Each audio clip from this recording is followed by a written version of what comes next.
Bon, les gars, on en a gros. Comment ça va, Amos? Eh ben écoute, ça va aussi bien qu'un entrepreneur qui se fait taxer de TVA, voilà, tout simplement. Alors oui, parce que c'est incroyable. Alors évidemment, on va vous faire un podcast littéraire comme d'habitude, mais on enregistre ça le lendemain du jour où a été annoncé le plus gros coup d'État depuis l'Ancien Régime contre les entrepreneurs, c'est-à-dire le fait que tous les plafonds de franchise de TVA sont abaissés à 25 000 euros, ce qui est complètement délirant.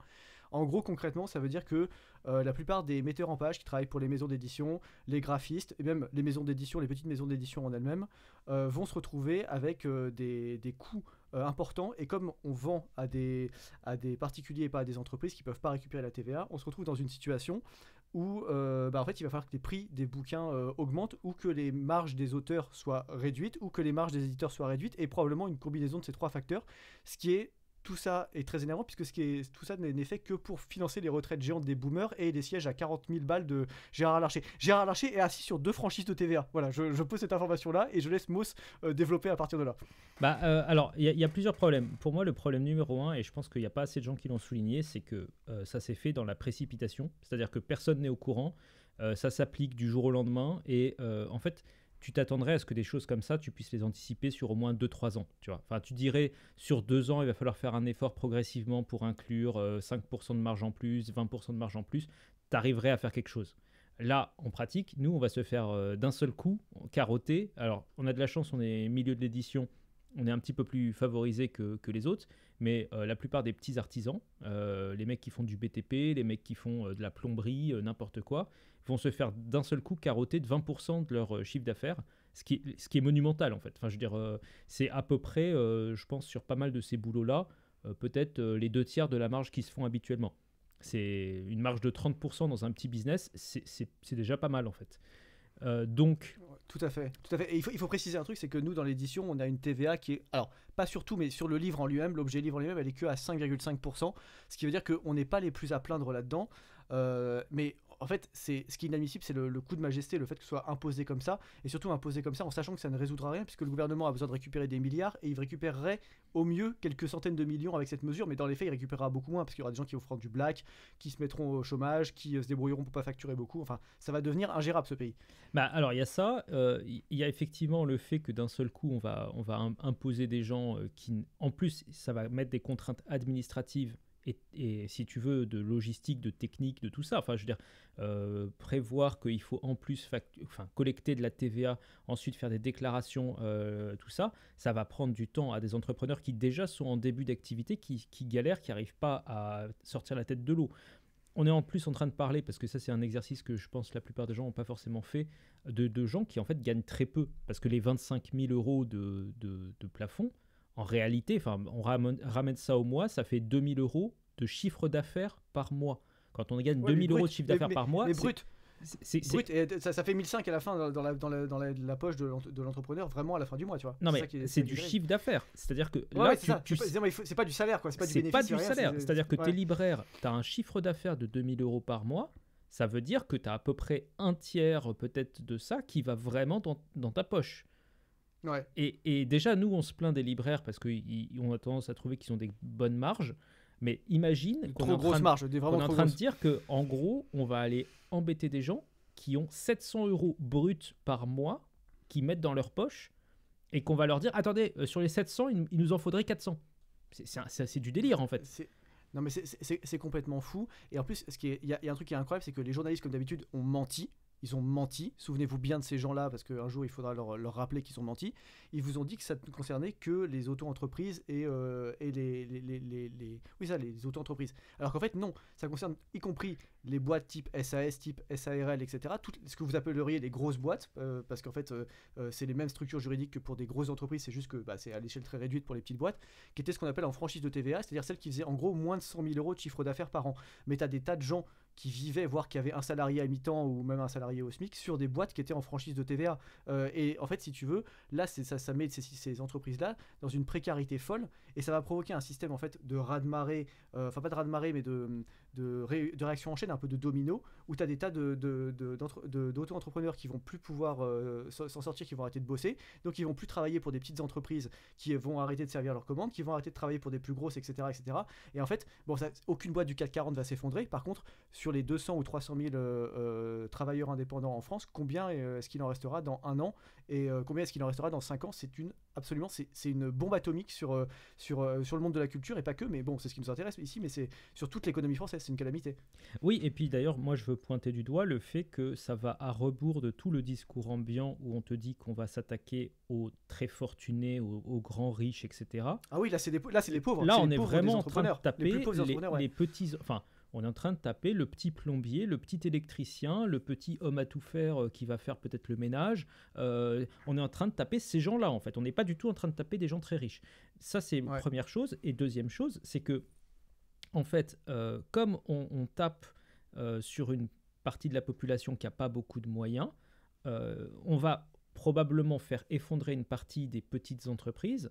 Ce qui veut dire qu'en réalité, on va favoriser des grosses entreprises à côté. Parce que quand il y aura plus... Sur le temps long, oui. Sur le temps long, exactement. C'est ça. Donc en fait, si tu veux, on va se retrouver... En fait, pour moi, c'est un peu du capitalisme de connivence quasiment, ce truc. Oui, complètement. Mais c'est complètement ça. Moi, je pense que c'est littéralement la seule raison pour laquelle cette espèce de communiste mental de Bayrou est allé vers cette idée. C'est parce qu'en fait, il sait qu'on n'ira pas trop lui taper dessus s'il fait ça. Et il s'en prend, il met une gifle à sa grand-mère, quoi, comme disait notre philosophe favori. Mais du coup, tu vois, le drame, c'est que tout le discours de il faut entreprendre, il faut s'investir, on peut s'en sortir, etc. En fait, même prenons le cas des marxistes qui n'aiment pas trop le salariat a priori quand même. Enfin, je veux dire, si je reviens au texte de base, c'est quand même ça l'idée. C'est que, bon, bah, t'aimes pas le salariat, mais à la limite, tu peux encore t'en sortir en faisant ta propre affaire. Tu vois, à la limite, si tu t'en sors en étant petit entrepreneur au lieu d'être corvéable à merci dans une très grosse boîte, normalement, le marxiste moyen, il n'y voit aucun problème. Voire même, il est très content. Là, le truc, c'est qu'en fait, tu es en train de couper toutes les portes de sortie des grosses boîtes pour la plupart des gens. C'est-à-dire que tu peux pas te lancer tout seul, tu peux pas bosser sans être quelque part employé en CDI dans une grosse boîte. Et je pense qu'il va y avoir des conséquences terribles pour effectivement tout le monde de la culture au sens le plus large qui soit. Parce que nous, on a le côté édition, mais tu vas avoir la même chose dans le monde du théâtre, tu vas avoir la même chose dans le monde du cinéma. Je pense que typiquement... T'es déjà dans le théâtre, ils sont... Alors, moi, honnêtement, j'ai un discours, je suis absolument contre les subventions. Donc, j'ai toujours dit que j'étais contre les subventions et tout, mais je sais que l'arrêt de nombreuses subventions... en fait, si tu veux, ça doit être préparé. Ça doit pas s'arrêter du jour au lendemain. Ça doit avoir un accompagnement sur 4-5 ans pour arriver à zéro, mais pas que ces gens qui dépendent des financements de subventions aujourd'hui se retrouvent sans subvention. Et en fait, aujourd'hui, il y a des tas de situations qui sont assez dramatiques de ce point de vue-là. Alors, nous, en tant que gens de droite, on a tendance à dire ouais, c'est bien, ça s'arrête, etc. Oui, c'est bien que ça s'arrête, mais pas que ça s'arrête comme ça. Faut pas que ça s'arrête net, parce que sinon, en fait, tu provoques des drames humains, tu provoques des ressentiments, tu provoques des catastrophes de ce point de vue-là. Et c'est absolument terrible. Moi, j'en discutais il y a pas très longtemps avec une metteuse en scène. Elle disait en gros que là, il y a des régions entières qui ont coupé des aides à la culture, et en fait, les théâtres sont pas du tout prêts à gérer ça. Donc en fait, ils ont plus de budget, ils veulent plus rien programmer parce qu'ils savent plus ce qu'ils peuvent faire. Donc en fait, ça provoque du chômage parce qu'en fait, simplement, les gens ils savent plus gérer leur truc, tu vois. Et puis même d'un point de vue de contribuable, parce que ça, je veux dire, pour le coup, il me semble qu'il y a un peu un problème aussi dans le discours de droite là-dessus. C'est pas mieux de payer quelqu'un au chômage parce qu'il ne peut pas bosser en tant qu'intermittent du spectacle que de payer une subvention pour un théâtre qui l'emploie comme intermittent du spectacle. Franchement, d'un point de vue de contribuable, ça change rien. Hein. On a payé pareil d'une manière ou d'une autre. Ouais, je suis complètement d'accord. Et en plus, il y a un dernier truc que je voulais dire, moi, qui est peut-être l'argument presque qui m'énerve le plus, un peu égoïstement, je dois dire. C'est le côté psychologique de cette mesure. C'est-à-dire que moi, tu vois, je viens pas d'une famille d'entrepreneurs, je viens pas d'une lignée de bâtisseurs de grosses entreprises, etc. En tout cas, à moins que je me découvre une généalogie cachée. Et en fait, une des choses qui m'a convaincu que je pouvais me lancer au début, c'était qu'il y avait cette espèce de procédure un peu allégée pour les petites entreprises. Puis quand tu grandissais, tu avais de plus en plus d'obligations. Voilà, à un moment, il fallait prendre un comptable, à un moment, il fallait déposer ses comptes, à un moment, il y avait de la TVA, à un moment, tu vois, il y avait des trucs qui s'ajoutaient.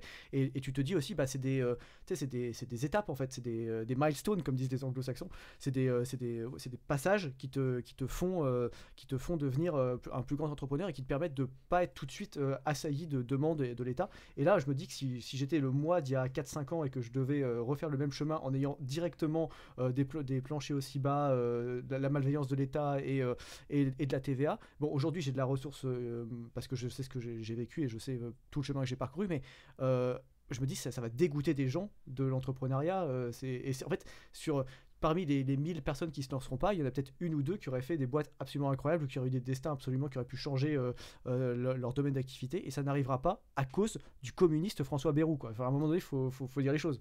Bah oui, on préfère récupérer 100 millions aujourd'hui que de récupérer les fruits de petits entrepreneurs demain, ouais. qui se lancent et qui vont peut-être faire des boîtes qui explosent demain et qui généreront peut-être des milliards. Ouais. Et ça, je suis d'accord avec toi, c'est dramatique. Bon. Ouais. Alors, maintenant qu'on s'est un petit peu épanché, tu vois que ça y est, on se sent un peu mieux. Voilà, on en avait gros. C'est-à-dire, c'était la psychanalyse, c'est la catharsis. Et maintenant, aujourd'hui, alors, épisode un peu spécial. Est-ce que tu veux présenter un peu les choses ou est-ce que tu veux que je le fasse ? Eh ben, écoute, alors, pour dire aux gens qui nous écoutent et qui n'ont pas arrêté le podcast après 3 minutes de discussion sur l'économie, on va parler... Je trouve que vous parlez trop d'argent et de business, et moi, je suis venu ici pour un triple enjambement iambique à la 4e strophe. Oui, bah écoute. On va parler d'un grand auteur qui se trouve techniquement en face de moi, là. C'est-à-dire, en réalité, l'un des deux piliers de ce podcast, hein, à savoir le Hussard, le seul, l'unique, l'inénarrable Hussard, qui. Il n'y en a pas d'autre, je vais rougir. Sous un pseudonyme. Enfin, je sais pas comment tu l'as choisi d'ailleurs, tu nous diras ça.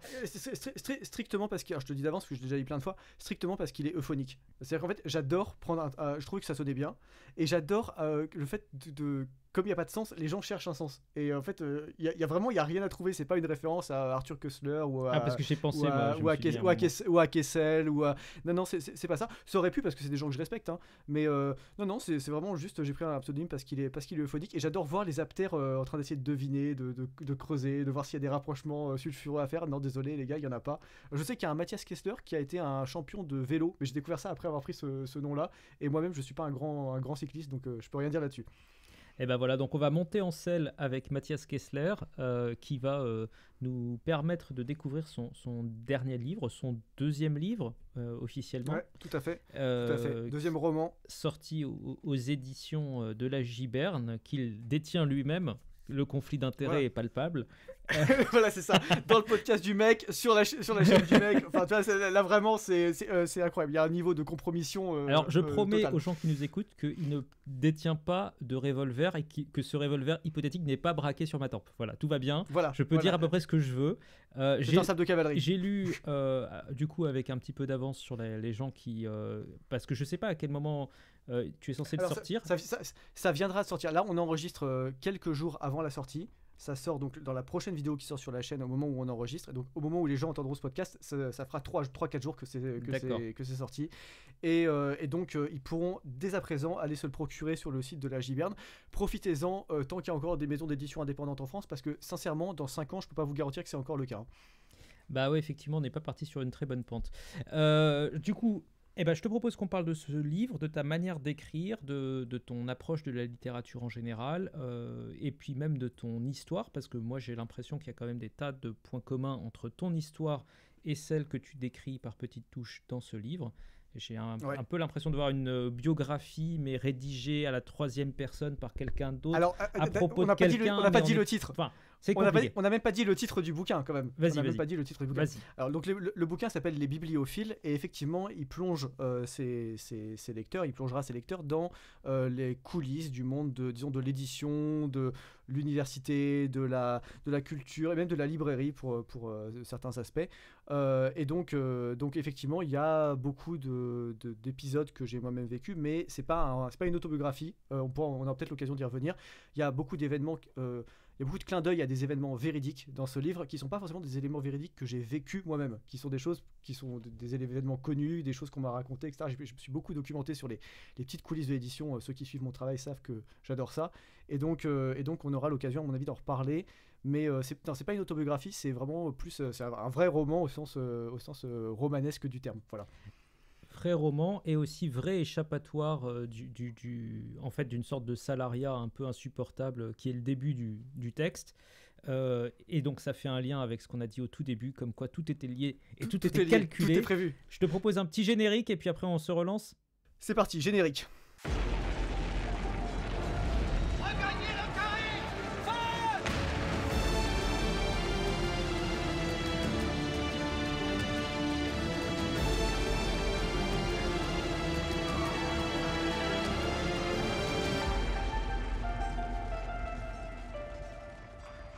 Alors, il y a un truc quand même qu'il faut dire avant de commencer, c'est que j'avais prévu de demander à nos auditeurs via une story sur Instagram s'ils avaient des questions à poser et comme ça on aurait eu toute une manne de questions de gens à poser. Et en fait, comme je suis un bon à rien, un incompétent et que je suis surchargé de travail à cause de ces histoires de TVA, j'ai oublié.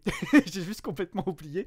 Et donc, je me repose intégralement sur toi pour mener cette interview. Voilà. Donc, il va falloir être bon. Il va falloir que tu sois plus talentueux que la moyenne des journalistes français. C'est-à-dire que c'est pas très difficile, mais quand même, il faut le faire, quoi. Écoute, j'ai lu au moins les 5 premières pages. Donc, tu vois, déjà, je pense que le quota est respecté. Plus fort que Jean-Michel Apathy, c'était lui qui avait dit qu'il lisait la première et la dernière page, je crois, quand il faisait une chronique. Écoute, ça ne me surprendrait absolument pas. Et voilà. Pour en avoir écouté un certain nombre d'interviews, tu sais, même les interviews avec des gens qui, soi-disant, font des émissions littéraires, etc., ça arrive très très souvent que bizarrement, y ait très peu de questions qui soient vraiment appuyées sur le texte et que ce soit assez proche finalement de la 4e de couve. Donc voilà, là je te garantis, j'ai vraiment parcouru le texte. Je sais parce qu'en plus on en a parlé un peu et tu as déjà montré des éléments qui montraient que tu avais lu au moins les premiers chapitres parce que c'était, enfin, tu pouvais pas savoir ce qui se passait sinon. Alors du coup, moi dans les questions, enfin, il y a une structure, il y a une forme qui m'a beaucoup plu. Je pense que ça plaira beaucoup aux gens qui écoutent ta chaîne habituellement. C'est que tu as fait le choix de nommer tous tes chapitres, toutes tes parties de livres avec des titres d'ouvrages. Ah, tu as déjà repéré ça, bravo, parce que ça c'est un détail caché, effectivement. Je ne sais pas si c'est ton panthéon de la littérature, parce qu'il y a des trucs qui m'ont étonné, tu vois. Par exemple, il y avait Lettre ou le néant à un moment donné. Je me suis dit, tout à fait. Ah mince, tu vois, parce qu'au début je suis parti avec une théorie. Je me suis dit, non mais en fait c'est un truc caché pour les gens de sa chaîne. Il va leur dire après que chacun des chapitres c'est un livre à lire absolument. Et en fait, quand je suis tombé sur Lettre ou le néant, je me suis dit, peut-être pas finalement. Non, pas forcément, et je crois même qu'il y en a un ou deux que j'ai pas lu dans tous ceux que j'ai cités. Des romans où je sais l'existence mais que j'ai pas lu.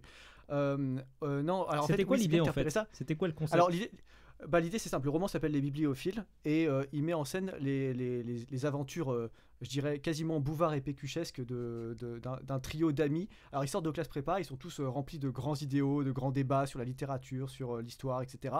Et en fait ils se croient au 19e siècle et ils ont tous envie de faire des grandes carrières dans les lettres mais de façon différente. Il y a le personnage un peu principal qui s'appelle Mathieu. Il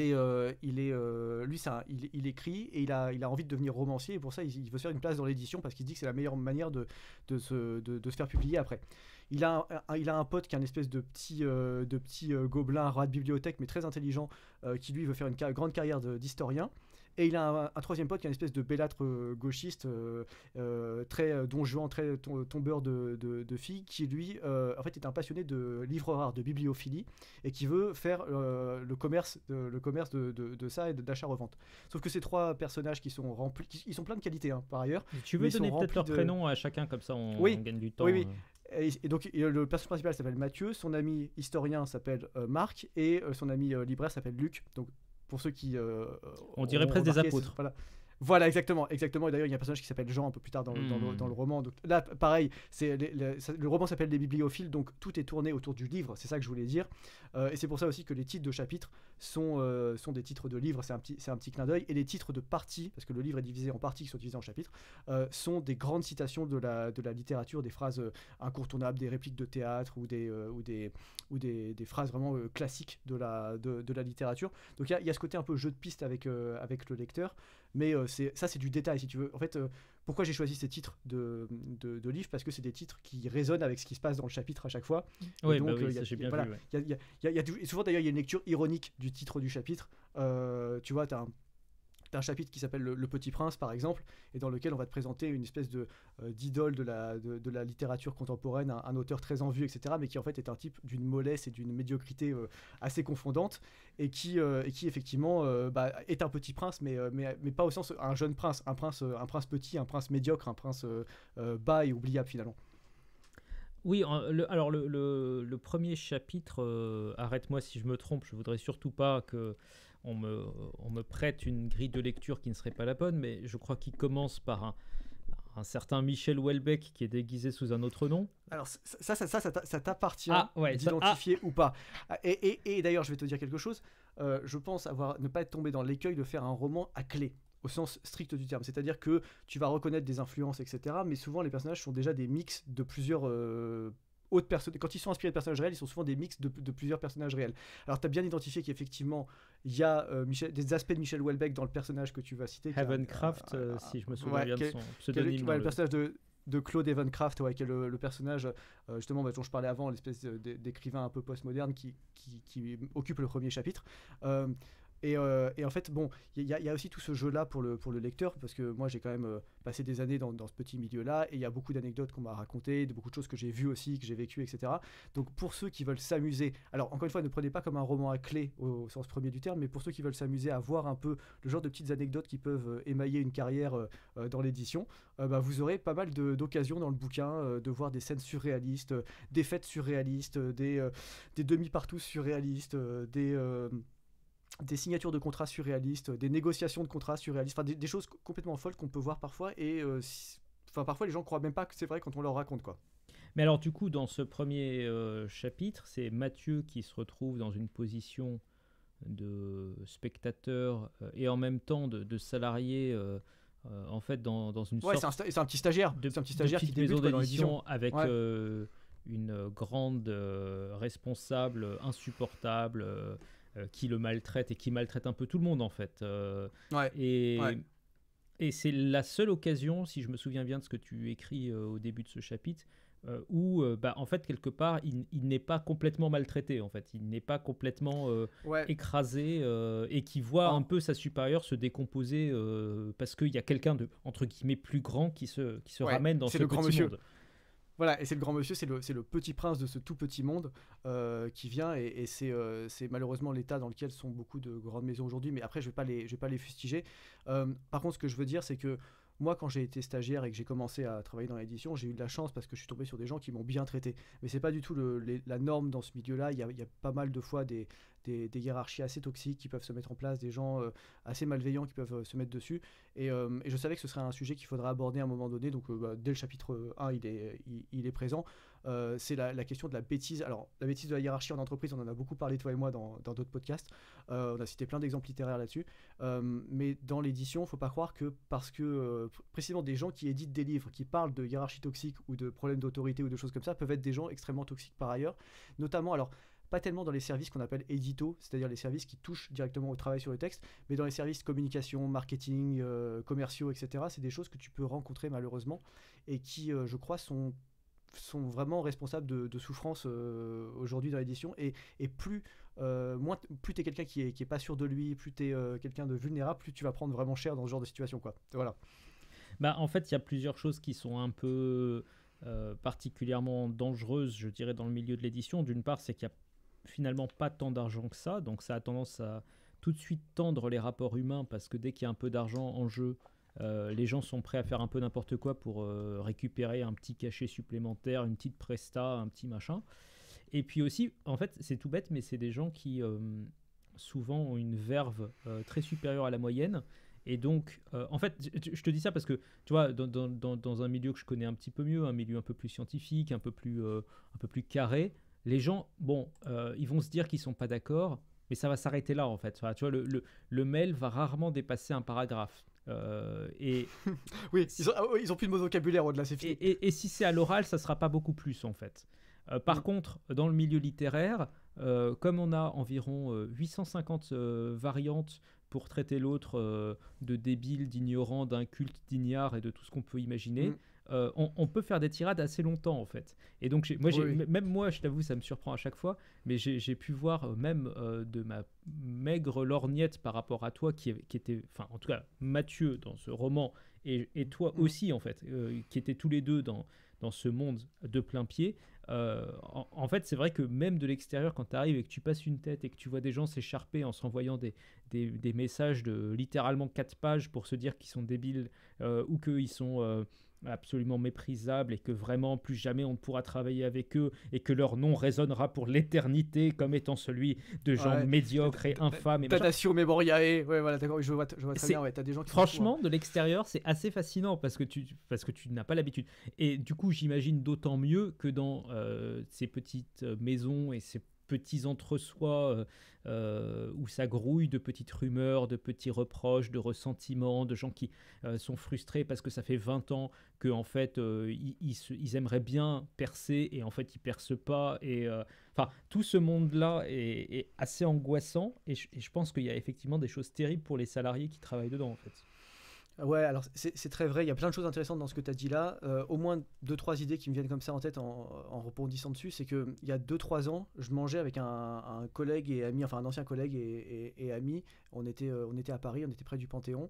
Et on mangeait et je lui disais, mais tu sais, moi il savait pas que j'écrivais un roman qui se passait dans les coulisses de l'édition, mais je lui disais comme ça un peu ingénument, tu sais, hein, on racontait des histoires incroyables qu'on avait vécues dans l'édition avec justement des engueulades homériques, des gens qui se vilipendent, rien que le mot vilipender, tu vois, c'est pas un mot que tu utilises n'importe comment. Et bah je lui disais, il y aurait vraiment un roman à faire sur le monde de l'édition. Et lui me disait, non mais tu crois, ça n'intéresserait pas les gens, je pense que c'est caché, etc. Et ben voilà, c'est un peu maintenant le pari est pris. Moi je crois qu'au contraire c'est intéressant parce que c'est assez fascinant comme monde. Les littéraires se rendent pas compte à quel point c'est des espèces d'animaux curieux et qui parfois méritent d'être un petit peu connus, un petit peu décortiqués, un petit peu, tu vois, à faire un peu d'ethnographie, tu vois, il y a des petites bestioles bizarres qui font tu vois, sur les branches et ça vaut le coup d'aller regarder. Donc ça je pense que tu c'est vois, la chose autant déjà. je trouve que c'est absolument cliché de faire un film sur des réalisateurs. Je ne sais pas combien de milliers de films ont été produits en France Il y en a eu plein, avec des réalisateurs, des scénaristes, des acteurs, des machins qui se regardent le nombril pendant 2 heures en faisant des espèces de scènes où ils sont là. Ouais, tu vois, je remets en question ma carrière, c'est compliqué. Ah là là, mais si seulement je trouvais un rôle qui correspond vraiment à ce que j'ai envie de faire. Et c'est insupportable à regarder, honnêtement. Autant là, c'est pas du tout le cas parce que, en fait, justement, tu as un œil complètement critique, ce qui est en fait rarement le cas des gens qui font des films sur des réalisateurs, parce que tu peux pas juste dire du mal de réalisateurs en disant non mais ce mec c'est un raté, il fait que collecter des subventions CNC et à part ça il fait rien d'autre, tu vois. Là tu y vas à plein et tu tapes vraiment fort en fait, donc En fait, ce qui est, moi, j'ai eu une chance dans ma carrière, si je peux dire. J'ai eu une chance, c'est que je suis passé très vite par des choses très différentes. C'est-à-dire que j'ai été libraire rapidement, j'ai été dans des petites maisons, dans des maisons de poche, dans des grandes maisons. J'ai eu des expériences en stage, en CDD, en CDI, enfin voilà, des remplacements. J'ai eu pas mal de trucs. Et ça m'a permis d'avoir rapidement une vision assez globale de à quoi pouvaient ressembler les différents biotopes dans lesquels on peut évoluer. D'ailleurs, ça se retrouve un peu dans le roman, puisque les personnages traversent vraiment plusieurs disons, c'est toujours le même milieu professionnel, mais le même sous-milieu professionnel, quoi. Ils passent dans des entreprises différentes, dans des boîtes différentes, avec des managements différents, avec des rapports de force différents, etc. Et en fait, fondamentalement, si je peux dire, plus la boîte est petite, plus le despotisme devient dur. Et plus la boîte devient grande, plus ça devient rempli de process inutiles, ça devient étouffant, ça devient voilà. Et en fait, le personnage de Mathieu, si tu veux, qui lui en fait, ce qu'il voudrait fondamentalement, c'est qu'on le laisse faire parce que c'est quelqu'un qui a une grande culture. Qui est capable d'aller chercher des auteurs intéressants, qui est capable d'aller chercher des projets intéressants et qui est capable lui-même d'écrire des choses intéressantes. Il faut juste qu'on le laisse faire. Sauf qu'en fait, ce monde est tellement rempli de petites Josiane de la compta qui savent plus vraiment ce qu'est la grande littérature, que même dans les maisons très prestigieuses, en fait, les catalogues sont vieillissants et que ça amène une certaine forme de souffrance pour ceux qui, comme lui, voudraient faire quelque chose. Et ça, finalement, c'est le grand thème de ce bouquin, c'est ça, c'est la frustration des des gens qui voudraient reprendre vraiment le flambeau des lettres dans quelques domaines que ce soit pour en faire redécouvrir, pour en vendre, pour décortiquer des archives, tout ce que tu veux, tout ce qui touche à ça. Ceux qui voudraient vraiment faire sont souvent entravés par en fait de l'administratif d'une certaine manière, ou en tout cas un aspect un peu étouffant là-dessus. Et ça, je pense que c'est vraiment oui, comme tu dis, c'est le parti pris, c'est d'être le plus franc possible et le plus clair possible par rapport à ça. Et je sais pas si ça a déjà été fait en littérature. Et quelles sont quelque part les raisons d'être de ces trois personnages? Qu'est-ce qui les a poussés à rentrer dans le domaine de la littérature, pour que tu expliques peut-être aux gens qui n'ont pas lu le livre encore, et Ouais. qu'est-ce qui les a poussés, eux, chacun de leur côté, à se lancer dans la chose littéraire? Alors, ils ont des. Alors, déjà, c'est ces trois amis qui se rencontrent en classe prépa, hein, à la base. On les voit pas en classe prépa, on les prend vraiment Ouais, au moment tu où les ils en prends sortent, après, quoi. ouais, ouais. Ouais, exactement.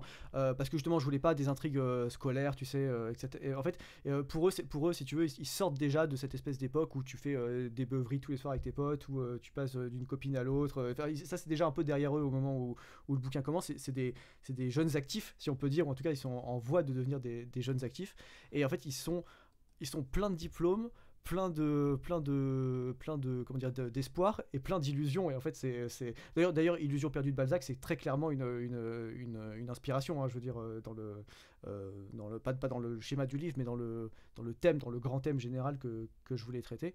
Et après, ce qui les pousse, eux, dans une carrière plutôt que dans une autre, ça dépend vraiment de qui ils sont profondément. Tu vois, celui qui est plutôt qui est pas très beau, mais qui a un rat de bibliothèque avec un très gros QI, qui est un peu un type Un peu un fasciné autiste, par non, peut-être? ouais, c'est un autiste, mais c'est un autiste, il est authentiquement drôle, par exemple. Tu vois, il a Ouais. vraiment il a vraiment une certaine jovialité.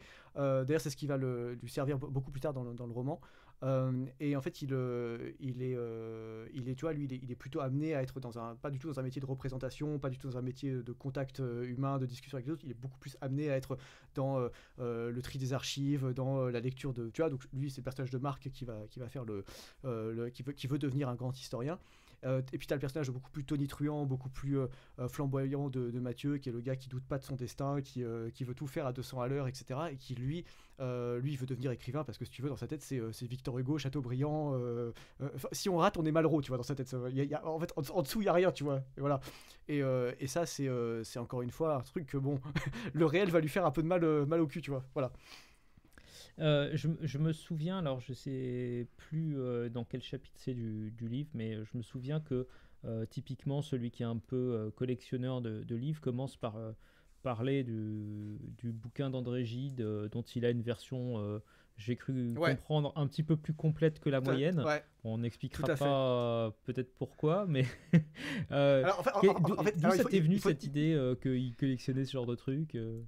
Alors, en fait, il faut savoir un truc, c'est que, bon, moi, déjà, la bibliophilie, parce que, en fait, il faut expliquer le titre. Les bibliophiles, c'est le nom du petit club que les trois personnages ont fondé Ouais. entre eux au début, auquel ils amalgament leurs meufs au fur et à mesure qu'ils se mettent en couple. Mais fondamentalement, c'est juste eux trois, et c'est le club des bibliophiles. Mais la bibliophilie à côté, ça existe aussi, et c'est ce que pratique un des membres des bibliophiles, qui est celui que tu as cité, qui est Luc, qui est le troisième.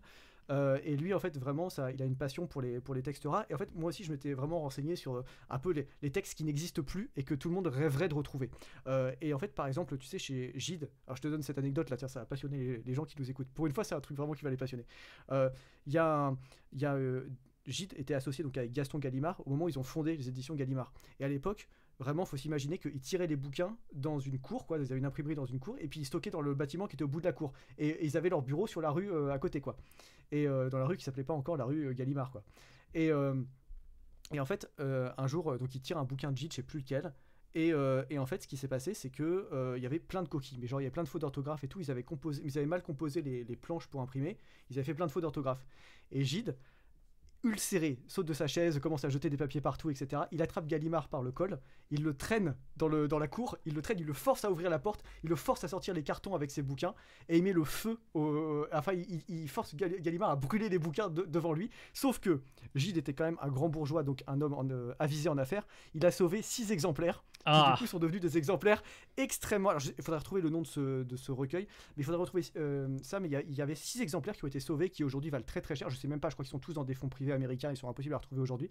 Et donc je me suis amusé en fait à me demander et si lui il pouvait avoir un exemplaire de ce bouquin-là. Donc tu vois, l'idée est venue par ici. Il y a aussi, par exemple, tu sais, il y avait un grand monsieur qui a été un très grand traducteur, qui a traduit L'homme sans qualité de Musil, enfin qui a traduit beaucoup de littérature allemande, qui s'appelait Philippe Jacotet, qui est mort il y a quelques années à 95 ans, enfin un truc comme ça. Vraiment, c'était un traducteur vraiment hors pair, hein, genre le genre de traducteur qu'il y en a un par siècle, hein, vraiment. Un très très grand monsieur. Et en fait, il avait aussi écrit des romans à côté, parce qu'il était pote avec Milan Kundera à une époque. Hein. Et il a écrit des romans à côté, etc. Et quand il était jeune, on sait qu'il a écrit une pièce qui s'appelle La Peste, et on sait pas où elle est, cette pièce. Genre, il l'a jamais publiée, etc. On sait pas pourquoi. Et je me suis dit, ce serait drôle qu'il trouve par exemple le manuscrit de La Peste à un moment Voilà. Donc il y a tout un jeu. Vraiment, j'ai essayé de parsemer ce roman. Alors, le profane peut tout à fait y aller, il aura l'histoire et ça l'intéressera, mais s'il veut vraiment rentrer dans le détail et aller voir, aller explorer les références qui sont mobilisées, il peut rentrer dans le terrier de lapin et s'amuser à se perdre si ça lui chante. À mon avis, il ne sera pas déçu du voyage. Toi, ça serait quoi le livre qui est difficile à trouver ou le manuscrit que tu aimerais récupérer pour toi pour pouvoir le mettre dans ta bibliothèque T'as un fantasme comme ça, t'aimerais mettre un truc dans ta bibliothèque? C'est une très bonne question. Alors, il y a un autre truc qui est dans le roman et qu'il faut présenter aux auditeurs, c'est que le personnage de Luc, donc, qui est celui qui fait du commerce de livres, et le personnage de Marc, qui est donc l'historien un peu autiste, qui est médiéviste, et qui, lui, en dessous de Barville, ça n'existe pas, en fait, hein, voilà. Et en fait, si tu veux, ces deux personnages-là, ils ont un lien, c'est qu'en fait, ils ont une passion commune parce qu'ils cherchent l'exemplaire original de la chronique de Joinville. Donc Joinville était le chambellan de Saint-Louis, et il a écrit une chronique, et on la connaît par des copies aujourd'hui, et elle est même éditée en folio chez Gallimard, si vous voulez, j'avais fait un épisode dessus il y a longtemps sur ma chaîne. Et en fait, ce texte original a disparu. Et il y a vraiment aujourd'hui des érudits qui pensent qu'on pourrait le retrouver, qui doit dormir quelque part, dans une cloison, dans une bibliothèque quelconque, dans une abbaye. Et eux, ils ont cette passion-là. Alors, si vraiment retrouver un truc de l'ampleur, je dis pas la chronique de Joinville, mais retrouver un truc de cette ampleur-là, ce serait un kiff total. Tu sais, c'est comme quand on a retrouvé les inédits de Céline. Il y a quelques années. T'imagines, t'es le gars qui retrouve la malle. Alors, ça s'est pas passé comme ça dans le cas de Céline, mais si ça avait été perdu et retrouvé, ce serait absolument incroyable. Tu vois, retrouver une malle de Victor Hugo aujourd'hui, par exemple, ce serait hors du commun. Ah oui, ce serait fou. Toi, il me semble que t'aimes bien aussi la période du Moyen Âge. Tu la connais assez bien aussi. Tout à fait. C'est un choix qui t'est venu spontanément du coup pour ton personnage ou... Alors en fait, tu sais, c'est marrant parce que ça fait écho à un truc que quand j'ai commencé à écrire ce bouquin, je venais de me faire, ça faisait un petit moment, mais je venais de me repassionner pour comment ça s'appelle, Notre-Dame de Paris de Victor Hugo. Ouais.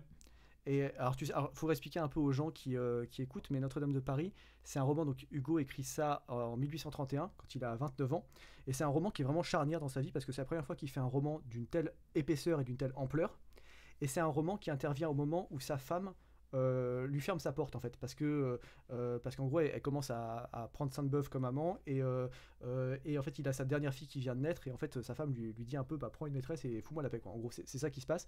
Donc, et en plus de ça son éditeur de l'époque qui s'appelle Gosselin lui dit écoute tu me devais un roman, tu m'as pas écrit ce roman, t'as 5 mois pour le faire ou je te mets un procès. Et donc en fait Victor Hugo s'enferme chez lui, achète une bouteille d'encre, ferme sa garde-robe, donne la clé à sa femme avec qui il s'entend pas pour pas pouvoir sortir de chez lui et il écrit à marche forcée en 5 mois Notre-Dame de Paris.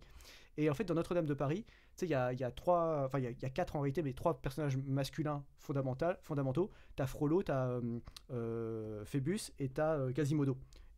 Donc le prêtre, le chevalier et le bossu. Ouais. Et en fait t'as une lecture quasiment comment on dit, psychanalytique de ce livre où en fait c'est les 3 visions que Victor Hugo avait de lui-même. Tu sais, t'as le Phébus, c'est le Victor Hugo qui va commencer à draguer, qui a du succès social, mondain, etc.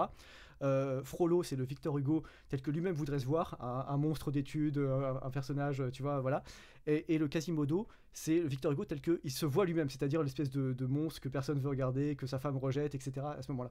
Et je trouvais ça assez intéressant d'essayer à travers mon parcours plus modestement, je ne dis pas du tout que je suis Victor Hugo, hein, mais plus modestement, de partir un peu sur cette même idée, c'est-à-dire de construire des personnages à partir de facettes de choses que j'avais pu vivre à des moments de ma vie, ou penser à des moments de ma vie, ou croiser à des moments de ma vie, et qui avaient été suffisamment lourd de conséquences pour moi. Je trouve que se fragmenter est une bonne manière d'écrire plusieurs personnages. Enfin, c'est une méthode que j'avais envie d'explorer en tout cas, et voilà, les lecteurs diront si ça leur plaît ou pas. Et alors, il y a des personnages féminins aussi, parce qu'on n'en a pas du tout parlé pour l'instant, Ouais, mais c'est vrai, tout à fait. Notamment, il y a une certaine Cassiopée. Moi, je voulais rajouter un petit peu de diversité. Qu'est-ce qui s'est que... passé là En fait, si tu veux, alors, le roman a une narratrice déjà. Oui, qu'il est raconté. Ça aussi, ça m'a un peu perturbé, mais enfin, ça m'a perturbé. Ouais, il est raconté par les tu sais, le hussard, ça a évolué. Hein. On est des gens ouverts sur le monde, voilà, tolérants, tout ce que tu veux. Non, en vrai, ce qui est intéressant, c'est que le roman commence sur un paradoxe. C'est-à-dire que tu as une narratrice qui raconte l'histoire et pendant toute l'histoire, elle dit voilà, en gros, aujourd'hui tout le monde me déteste et tout le monde porte. C'est l'ancienne compagne de Mathieu, elle dit tout le monde le porte au nu, mais il ne le mérite pas, etc. Et on se dit pourquoi ? Parce qu'en fait, pendant tout le roman, on les voit, ils sont plutôt amoureux, enfin, ils ont des hauts et des bas, mais ça va quoi. Alors, qu'est-ce qui s'est passé ? Et pourquoi elle a l'air de détester tant les bibliophiles ? Pourquoi elle a l'air de tant mépriser le petit milieu de l'édition et des journalistes parisiens ? Qu'est-ce qui s'est passé pour qu'elle se retrouve dans cette situation-là ? Et c'est aussi un axe de lecture du livre, c'est l'évolution des rapports hommes-femmes et les bassesses, ou en tout cas pas forcément les bassesses, mais les mesquineries ordinaires qui peuvent se faire et les secrets qui peuvent se construire petit à petit et qui au bout d'un moment, d'un coup, prennent une ampleur complètement démesurée. Et du coup, tu donneras pas la réponse. Ah bah, si je donne la réponse, les gens n'ont plus besoin d'aller voir le livre. Donc vous prenez le bouquin, vous prenez vos doigts, vous faites clac clac clac clac clac www.lagiberne.fr, vous prenez votre exemplaire et puis on vous livre et vous lirez ça avec plaisir. Franchement, ceux qui ont aimé Pays réel, je pense qu'ils aimeront ce bouquin-là, et ceux qui n'ont pas aimé Pays réel, je pense qu'ils aimeront quand même ce bouquin-là. Voilà. Donc dans tous les cas, vous n'avez pas d'excuses, allez-y.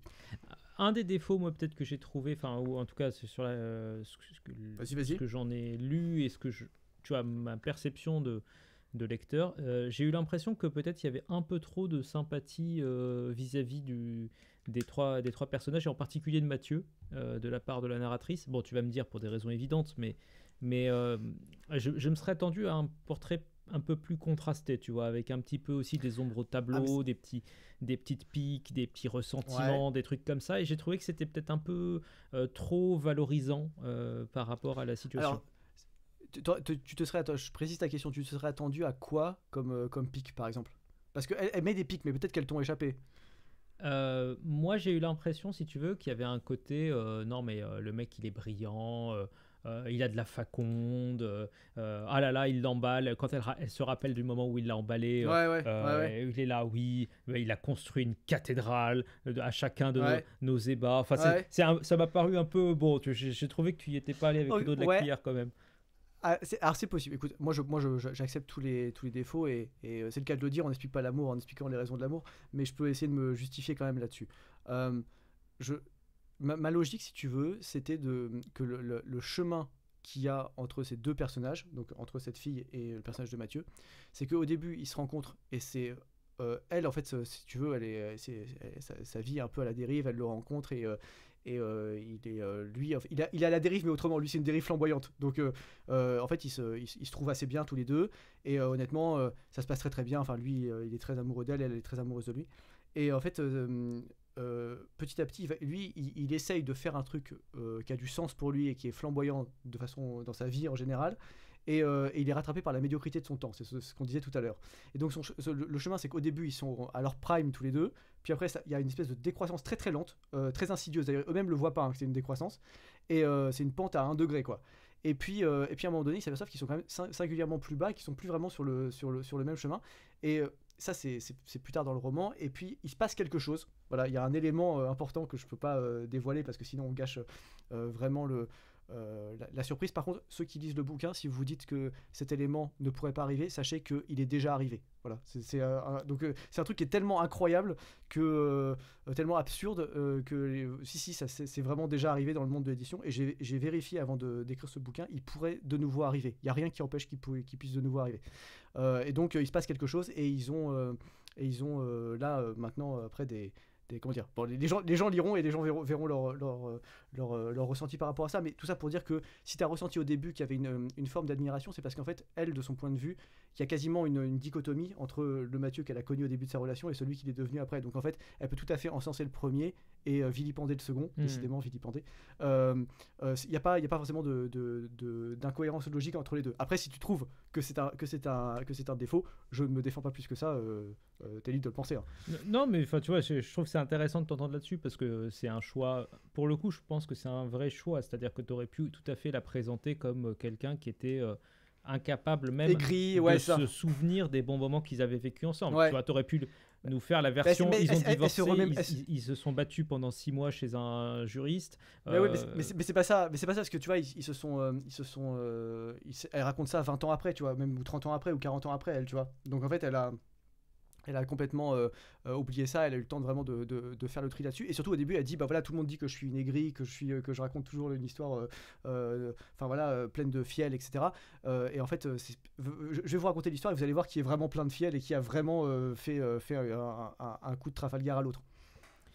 Qu'est-ce que tu retiens, toi, de ce processus d'écriture que tu as fait parce que je pense que je vais essayer pas... l'idée, c'est pas forcément de spoiler le bouquin, donc je pense qu'on va essayer de pas trop en dire plus sur l'intrigue. On a déjà donné pas mal d'éléments aux gens. Qu'est-ce que tu retiens, toi, sur le processus d'écriture? C'est un livre que tu as écrit assez facilement, plus facilement que le premier. Tu as eu l'impression que ça venait naturellement ou au contraire, non, tu as dû faire des efforts, tu t'es bagarré entre tiens, j'ai envie d'en dire plus, j'ai envie de pas en dire plus. Comment ça s'est passé? C'est une question très très vaste. En fait, tu sais, moi j'ai eu une difficulté avec ce livre. C'est que, tu sais, quand j'avais fait Pays réel, il y avait des scènes de combat, il y avait des scènes de guerre, il y avait des scènes très romanesques, très quasiment KPDP ou roman d'espionnage, tu vois. Et ça, pour le coup, c'est assez facile à écrire. Enfin, c'est pas facile à écrire, mais les difficultés que ça soulève sont des difficultés avec lesquelles je me sens à l'aise. C'est moins personnel, alors que là, je pense qu'il y a une part de toi aussi, donc c'est pour ça que je te posais cette question. Exactement. Voilà, exactement. Là, l'enjeu, c'était vraiment d'arriver à mettre en place une littérature et une façon de raconter qui était beaucoup plus, je sais pas comment dire, beaucoup plus personnel, intimiste, mais en même temps je voulais pas que ce soit un truc un peu chiant, un peu mou à la Annie Ernaux, tu vois. Je voulais vraiment que ce soit un roman qui vaille pour lui-même et que même si on retire mon nom de la couverture, les gens puissent quand même y trouver leur compte, parce que c'est vraiment ça pour moi qui est important. Je crois que c'est très intéressant de connaître la vie de l'auteur pour mieux comprendre l'œuvre, mais il faut que l'œuvre elle vaille quand même quelque chose en elle-même. Hein. Il y a trop d'auteurs qui l'oublient aujourd'hui. Et donc ouais, le processus d'écriture, il a été, de ce point de vue-là, il était difficile. Mais là où il était plus facile, c'est qu'effectivement, comme j'avais déjà écrit des romans, d'ailleurs, avant Pays réel, j'avais déjà aussi écrit des romans, c'est juste que je les considère pas assez bons pour les sortir. En fait, je commençais à être rodé, à savoir comment ça se passait, etc. Ce qui a été vraiment difficile, c'est que ça a correspondu aussi à un moment où j'étais vraiment dans un job qui n'était pas intéressant. Et en fait, paradoxalement, ça me laissait beaucoup de temps libre, ce job, mais il était tellement bête et tellement accaparant psychologiquement, tu vois, que en fait il y a vraiment des moments où c'est rare parce que d'habitude moi j'ai pas du tout de difficulté à me mettre à écrire et tout. Il y a vraiment des moments où là, pour celui-là, où je me suis mis un peu des coups de pied au cul pour l'écrire. Mais quelque part, j'ai appris qu'il y a des grands romans qui ont été faits exactement dans les mêmes circonstances. Je sais que Tolstoï a fait Guerre et Paix comme ça. Je sais que Bernanos a fait Monsieur Wynne comme ça. Enfin voilà. Donc je dis pas du tout que je suis à la hauteur de ces grands modèles. Hein. Mais pour moi, s'il y a une résistance, c'est quelque part signe aussi que tu es en train de dépasser ta zone de confort et que tu as quelque chose à apporter. Et je trouve que c'était assez intéressant de ce point de vue-là aussi. Tu mets le doigt sur un truc intéressant. Moi, je dirais, tu as beaucoup de gens qui ont l'impression, si tu veux, que parce qu'il existe des boulots où tu peux avoir un peu de temps libre, un peu des bullshit jobs, hein, en fait, alors forcément, clairement, tu es capable de les transformer en boulot productif, ne serait-ce que pour toi. Et moi, dans un sens, c'est un peu toujours le conseil que je donne aux gens. Enfin, je veux dire, si vous trouvez que vous avez 2 heures par jour où vous êtes au boulot qui servent à rien, bah, essayez de les utiliser à quelque chose. Sauf que la réalité, et c'est là où je trouve que c'est intéressant ce que tu dis, c'est que parfois, en fait, même quand tu as un truc qui est répétitif, pas intéressant, et tu connais le boulot tellement bien qu'en fait, il n'y a pas d'enjeu, enfin, je veux dire, tu n'es pas challengé par ce que tu fais, rien du tout, et ben en fait, tu peux quand même te retrouver à avoir pas suffisamment de temps libre où tu es tranquille pour pouvoir vraiment faire une activité productive. Parce que typiquement, écrire, alors tu vas me dire peut-être comment tu as fonctionné, mais moi, je sais que j'ai besoin d'avoir une demi-heure minimum de silence à peu près total, où personne ne va venir me demander quoi que ce soit. Et c'est globalement impossible à avoir ces conditions-là dans un open space. Donc, je sais pas comment tu as fait. C'est super intéressant. Alors c'est super intéressant parce que moi j'ai été comme toi pendant longtemps. Ouais. C'est-à-dire que justement, il y a eu une époque quand j'étais étudiant, je me disais il faut absolument que j'écrive un bouquin et que je perce avant d'être étudiant parce que si je commence à travailler, j'aurai plus jamais le temps d'écrire et ce sera finito. Bon, spoiler, c'est pas arrivé, tu vois. Et heureusement parce que quelque part, parce que sinon les bibliophiles ne pourraient pas exister. Donc j'avais vraiment comme toi besoin de beaucoup de temps, de me poser, etc. Et en fait, à un moment donné, ce qui s'est passé, c'est que je me suis retrouvé en salariat et j'arrivais plus à trouver du temps pour écrire parce que j'avais plus des plages horaires en fait suffisantes pour écrire.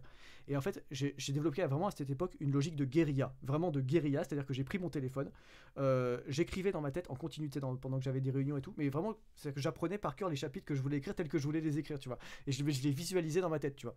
Et dès que j'avais mon téléphone avec genre Word sur un cloud dessus, donc tu vois, relié à mon ordinateur via le cloud, et dès que j'avais je sais pas un ascenseur, j'attendais un RER, je prenais un métro, n'importe quoi, peu importe ce que j'avais à attendre, je me mettais à écrire. Et ça a correspondu à l'époque Pays réel, c'est-à-dire vraiment c'est un roman, il y a des chapitres entiers de Pays réel qui ont été écrits sur le RER E par exemple, à une époque que je prenais pas mal ce RER ou le RER B aussi, j'avais 3-4 stations, paf, j'écris dans ma tête, et après le week-end je reprenais à tête reposée les chapitres, je faisais tout le travail de réécriture, de mise en forme, etc. Mais vraiment le premier travail pour dégrossir, j'avais besoin d'avancer comme ça. Et en fait, ce qui a été difficile là, c'est presque de revenir en fait à une méthode où j'avais par un boulot en fait que j'avais complètement trivialisé, c'est-à-dire que je faisais largement ce qu'on attendait de moi, mais je le faisais en 4 ou 5 fois moins de temps que ce qu'il y avait marqué sur une fiche de poste complètement arriérée. Et ben en fait, je me retrouvais à avoir, j'étais dans mon bureau, j'avais mon ordinateur, j'avais tout ce qu'il fallait pour écrire, et en fait c'était presque difficile de s'y mettre, tu sais. C'est un peu le syndrome des mecs qui ont une bourse pour aller à la Villa Médicis mais qui produisent rien parce qu'ils sont tétanisés quand ils se retrouvent là-bas, et en fait ils reviennent, ils ont rien branlé. Et bah, c'était un peu ce défi-là, et moi il fallait vraiment que j'arrive à me mettre à bosser quelque part, tu vois. Ça rejoint un autre débat qu'on avait eu une fois dans un autre épisode sur la nécessité d'avoir des contraintes qui sont fécondes parfois, et ouais, tout à fait, je me souviens de ce débat, ouais. Tu vois, c'était un débat très intéressant parce que en levant cette contrainte, bon, ça a été, ça m'a appris en fait que je pouvais écrire dans les deux circonstances, mais sur le coup ça a été violent, tu vois. C'était presque trop, tu vois. Je me disais mais attends, mais non, je vais peut-être aller scroller un peu sur les réseaux sociaux à la place, ou je vais peut-être voir si je peux pas me barrer 1 heure plus tôt ce soir, au lieu de rester pour écrire, tu vois. C'était en fait gâcher le luxe que tu as à un moment de pouvoir le faire. Et dans ta manière d'écrire, il m'a semblé que c'était pas exactement la même manière d'écrire que dans le premier livre. Alors ça tient un peu parce que le style du livre n'est pas le même, étant donné qu'il y en a un qui est beaucoup plus descriptif peut-être, et celui-là est plus personnel. Peut-être. Et peut-être que les chapitres aussi sont plus courts, il m'a semblé, enfin, sauf si tu m'arrêtes si je me trompe. Ah, c'est possible qu'il le soit, c'est pas pensé pour l'être. C'était pas un objectif. Après, si ton semblait plus court, c'est peut-être aussi qu'ils sont plus rythmés, qu'ils sont plus légers, qu'ils sont plus. C'est possible, ouais, c'est possible. Tu vois, j'avais pas les deux sous les yeux parce que j'avais la version PDF, donc. En fait, j'ai essayé de travailler ça parce que tu vois, en fait, Pays réel, tu sais, c'est Romain Gary qui disait un roman égale un style. Donc Pays réel, c'était quand même un truc qui se passait dans une ambiance lourde de guerre civile, de complot, tu vois, et donc pour moi c'était logique qu'il y ait des grandes phrases, un rythme un peu martial, que ça avance, c'est quasiment un roman qui pulse à un rythme industriel, tu vois, alors que les bibliophiles, alors moins sur la fin pour des raisons qu'on dévoilera pas ici, disons dans la deuxième moitié, mais dans la première moitié en tout cas, c'est vraiment un bouquin que je voulais beaucoup plus guilleret, léger, empreint quasiment d'esprit un peu bucolique, un espèce de, tu sais, cette espèce de saveur très particulière que peut avoir la vie quand tu t'es libéré de tes obligations estudiantines, que tu commences à être accablé par tes obligations salariales, mais que c'est pas encore un fardeau complètement à tes yeux, voire pas du tout, c'est même plutôt une libération parce que tu commences à avoir de l'argent, et la vie semble pleine de promesses. En fait, la vie a le goût d'un été finissant, tu vois, et c'était un peu la teinte que je voulais donner, en tout cas pour ces premiers chapitres. Donc peut-être que y a quelque chose de cet aspect-là qui a été réussi, enfin j'espère en tout cas. Bah oui, non, c'est effectivement le cas. C'est vrai que c'est un peu une période de la vie qui est intéressante, en fait, celle que tu présentes, parce que c'est vrai que la vie en prépa, alors bon, j'ai l'impression que t'as pas eu la même prépa que moi, mais Oui, non, parce que moi j'étais un littéraire, toi t'étais un scientifique, donc c'est-à-dire qu'il n'y a pas eu l'école de maths traumatique. Ça a pas existé dans mon parcours, tu vois. ouais, mais même les soirées, enfin toi tu me dis les soirées, Mm. etc. Moi je te promets que il y avait Ah pas ouais, de vous faisiez pas de soirée. soirée. Ah non, non, non, il y en avait. Ah, Il y la en avait violence. alors, très La violence. officiellement, et pour être parfaitement exact, là où j'étais, Ouais, il y avait une soirée qui était en début d'année pour faire l'intégration des petits nouveaux qui ouais, arrivaient. Et ouais. il y avait une soirée qui était quelque part comme une semaine avant Noël, enfin tu vois, un truc comme ça. Mm. Ça servait de soirée pour l'année, si tu veux. C'était. Voilà. Et alors, Mais entre les potes, vous lendemains sortiez de pas? soirée, parce que toi, tu te dis, attends, Ouais. il y a deux soirées, deux malheureuses soirées, tous les profs Mm. vont être compatissants et vont dire, bon, il faut bien que jeunesse se fasse, etc. Mais pas du Ouais. tout. Nous, Ah non, mais ça on c'est ça avait qui est les drôle. profs C'est qui est drôle, c'est qui, qu'ils t'enchaînent après. qui te défonçaient, les quelques mecs qui arrivaient, qui avaient les traits un peu tirés, ils étaient là, ah, ben on a fait la bringue hier, bon, eh ben j'espère qu'on va la faire aussi au tableau. Allez, prenez cette craie, faites-moi cette démonstration. Et allez hop, ils te Ouais. les accablaient, les pauvres garçons et les pauvres filles. Ouais. Enfin, il n'y avait pas beaucoup de filles, mais enfin voilà. Et non, Ouais. c'était assez incroyable. C'est peut-être ça la différence avec mon époque aussi, c'est que nous il y avait des filles, donc il y avait de la joie, donc on allait faire la fête. Mais c'était pas des fêtes qui étaient organisées par la prépa, c'était nous, tout le monde sympathisait, et tu vois, les gens on sortait entre nous. En fait, de fait, on rentrait dans un bar à 15, on privatisait un bar, tu vois, et ça donnait une super ambiance. Et alors, je veux pas te dire qu'on faisait la fête tous les soirs, c'est pas vrai, pas du tout. Mais par exemple, quand j'étais en prépa, j'avais un très très bon ami, ils habitaient dans une maison tu sais, dans une cour d'immeuble, ils avaient une maison dans une cour d'immeuble. Et en fait, lui, c'était un très bon musicien à côté. Et en fait, il avait littéralement installé sa chambre dans le sous-sol de la maison. Il avait fait un studio, en fait. Et donc, on allait chez lui. Ça sortait les guitares, ça sortait les instruments de musique. On buvait des coups. Il y a des gens qui passaient, machin. Je ramène mon pote, je ramène mon mec, je ramène ma meuf. Franchement, c'était vraiment une époque qui était très, très, très, très drôle et très sympa. Mais ça, c'est peut-être le côté littéraire. Peut-être que effectivement, je sais pas, je connais pas moins les prépas scientifiques, je peux pas me prononcer là-dessus. Ouais, bref, en tout cas, c'est vrai que c'est une période qui est un peu ingrate parce que très tendue, parce que les gens ont un objectif qui est quand même très précis. C'est en gros, ils ont, alors en fonction des filières, en fonction des taux de réussite, entre 2 et 5 ans pour les plus lents, Ouais, un concours à passer avec des niveaux qui sont assez élevés, avec une tout compétition à qui est fait. féroce. euh, Avec aussi, je pense, en fait, côté littéraire, la différence qu'il y a avec le côté scientifique, c'est que côté scientifique, quelque part, à moins d'être vraiment, vraiment en fond de classe, globalement, tu t'en sors, tu auras quelque chose. Alors, ça ne sera pas forcément une école mirobolante, mais tu trouveras un débouché. Alors que côté Oui, littéraire, c'est j'ai vrai. l'impression Ouais, qu'il y a un léger changement de mentalité parce que, à tout à part fait. peut-être 5%, 10% des gens. Non, c'est même pas, non, moins que ça, moins que ça. Tu sais, les taux de réussite à Normal Sup, je crois que c'est 3%, même pas 2%. Ouais, mais enfin, si tu cumules D'ailleurs, les différentes écoles, si t'as Normal oui, mais Sup, t'as attends, l'école des parce chartes, que t'as différents. quelques écoles de commerce qui veulent bien Ah non, t'accepter. attends, arrête. Ah, non, Non? arrête-toi, ça fonctionne pas comme ça. Ah, Parce que Normal Sup, c'est 2-3%. L'école des chartes, c'est un concours spécial à côté. Alors, sauf si t'es dans une voie spécifique, qui est la voie charte A. Je rentre pas dans les détails parce qu'on va perdre tout le monde. Mais par la voie charte B, t'as genre 15 candidats par an pour 5 places. Mais c'est un truc en plus. Donc, en plus ok. d'un emploi du temps de prépa, tu fais un programme en plus. Ça te prend tout ton mercredi, généralement de 14h à 20h30. Tu vois. Donc, vraiment, faut être archi déter pour faire ça. Hein. Et après, les écoles de commerce, tu peux avoir n'importe laquelle. Tu peux avoir de HEC à. Voilà, mais sauf que ça se développe maintenant. Ça existait quand moi j'y étais en prépa il y a 10 ans, mais c'était archi balbutiant. Et même les profs. Enfin, tu sais, les profs là-bas, ils te regardent bizarrement. Quoi. Si tu rentrais en littéraire en voulant faire du commerce, déjà, t'étais. Bon, ils te martyrisaient pas du tout, hein, mais normalement, le chemin officiel, c'était d'aller à Normal Sup, d'aller à la Sorbonne, d'aller à l'EHESS, d'aller, tu vois, dans des formations vraiment sciences humaines, école des chartes aussi. Si tu rentrais à l'école des chartes sur dossier ou si tu faisais ce genre de choses, c'était très bien vu. Mais c'est vrai qu'effectivement, il n'y avait pas ce côté. En fait, on était foutu d'avance parce que le concours, il était. Tu vois, moi, j'étais dans la tête de classe et je jouais le concours, mais franchement, j'étais le fou du village, tu vois, parce que d'ailleurs, je l'ai pas eu et finalement, je suis arrivé au même stade que ceux qui avaient choisi de faire la bringue un peu plus que moi, tu vois. Donc ça, c'est la vraie différence effectivement avec les scientifiques, c'est que c'est une disgrâce d'aller en fac après quasiment après une prépa scientifique, alors que après une prépa littéraire, ça semble Ça s'entend. pas normal, pas obligatoire, mais ça, c'est pas choquant, quoi. Ouais, c'est un peu un classique, quoi. Disons que t'acceptes. C'est classico. C'est la voie par défaut, quoi.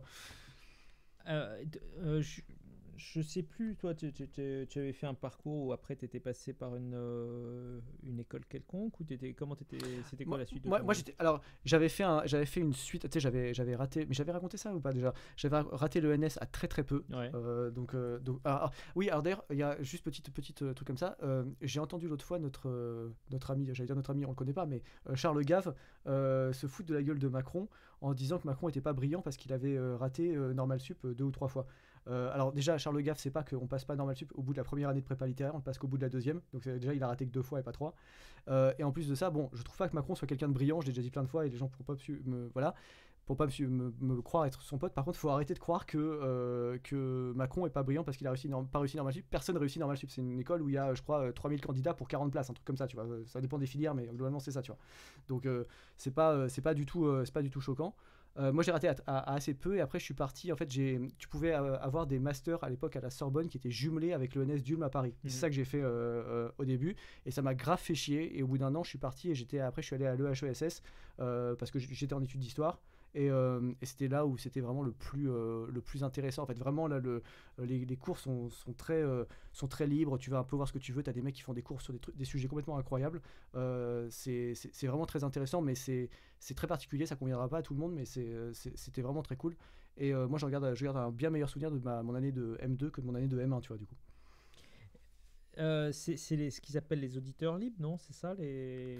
Normal Sup, ouais, c'est ça, exactement. Ouais. Exactement. Alors, t'as deux niveaux. T'as vraiment ceux qui sont auditeurs libres et t'as ceux qui sont simplement auditeurs parce qu'ils sont dans un master qui a une partie de ses cours à Normal Sup. Donc, moi, j'étais même pas auditeur libre, j'étais juste auditeur tout court, quoi. C'est-à-dire que j'avais quelques heures de cours par semaine là-bas.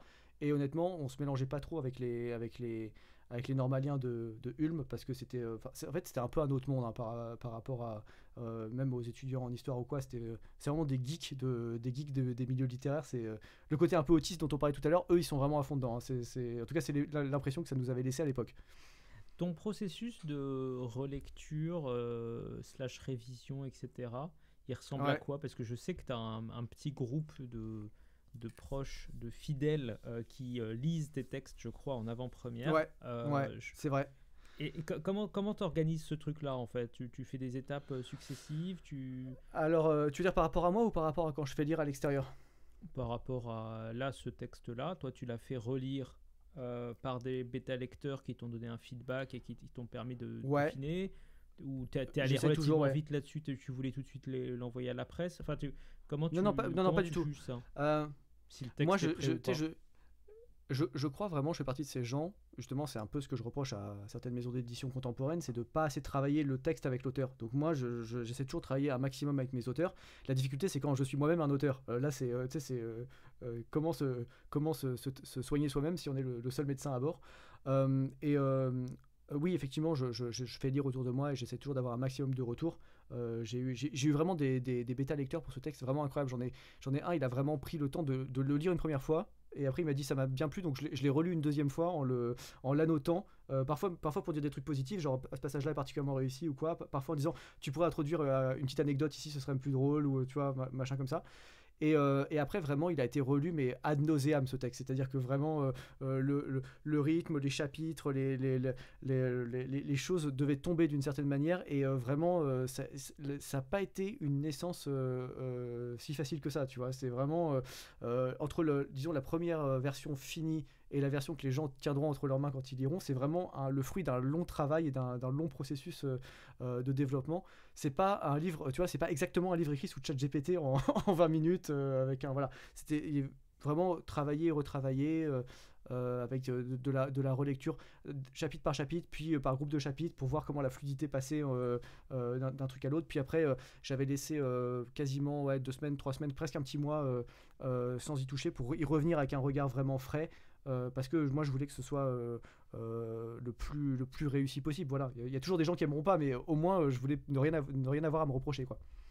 Et alors dans les personnes qui te relisent, c'est que des gens que tu connais depuis longtemps? T'as des recrues un peu plus fraîches? T'as des gens qui tirent au sort par hasard et à qui tu fais passer des pages? T'imagines la folie, genre bonjour, vous avez été tiré au sort parmi les je sais pas combien des 60 000 abonnés du SAR pour. Bah, ça serait marrant en vrai. Ça serait marrant, non? Ouais, c'est drôle. Ouais, bah après, tu sais, t'as des gens, ils ont pas que ça à foutre de relire les textes. Hein, tu sais, je veux dire, il y a 60 000 abonnés sur la chaîne, j'ai pas vendu 60 000 pays réels, tu vois. Donc il y a des tas de gens qui. Bah, qui qu'est-ce passent qu'ils ont et fait les autres? qui achètent. Bah, je sais pas, mais je ne sais pas. Est-ce que c'est des bots russes? On sait pas. Qu'est-ce qu'ils font, tu vois? Qu'est-ce qu'ils font? En plus, ah oui, alors attends, parce qu'il y a un truc qu'il faut dire à ce stade du podcast, pourquoi on l'a pas dit avant, on était complètement con. C'est que il y a une promo en ce moment pour le lancement du nouveau bouquin. Si les gens prennent le pays réel et les bibliophiles, on leur offre les frais de port. Donc dépêchez-vous parce que ça durera pas éternellement. On a calibré ça pour en gros 10 jours après la sortie. Là il y en a déjà 3-4 qui sont passés. Si vous écoutez ce podcast au moment de sa sortie, vous avez une semaine. Hein. Donc dépêchez-vous, c'est l'occasion de rattraper votre retard. Mais est-ce que c'est bien légal en vertu de l'article sur les 3 € des frais de port obligatoires? Oui. Oui, parce que c'est 3 € obligatoires jusqu'à 35 €. Et comme deux livres, ça fait plus que 35 €. Et voilà. Échec et maths, les marxistes. Voilà. Donc désolé les salles communistes, vous serez obligés de vous incliner devant les propres lois que vous avez vous-même rédigées, ce qui est quand même très savoureux. Mais en tout cas, ouais, je sais plus de quoi je parlais.